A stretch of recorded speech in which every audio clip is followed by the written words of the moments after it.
Dito po tayo ngayon mga katoto sa ating location.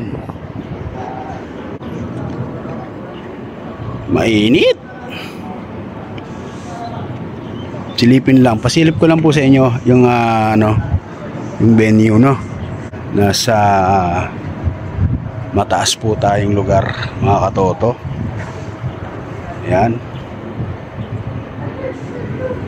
Ikutin ko lang po yung camera para makita nyo po yung kabuuan.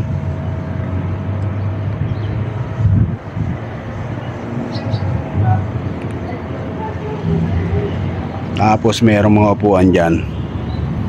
Maganda yan pag may pag-uusapan po kayong personal, no. Yan. O kaya tungkol sa trabaho. Ngayon pag mainit na po, magtulakan na po kayo dito sa swimming pool na to. Charm Hotel. Ano? Pwede po kayong maligo rito mga katoto. No? Invite ko po kayo. Yan po. Mamaya maliligo po tayo dyan pag may time, ha? Antayin ko kayo para sabay-sabay tayong maligo.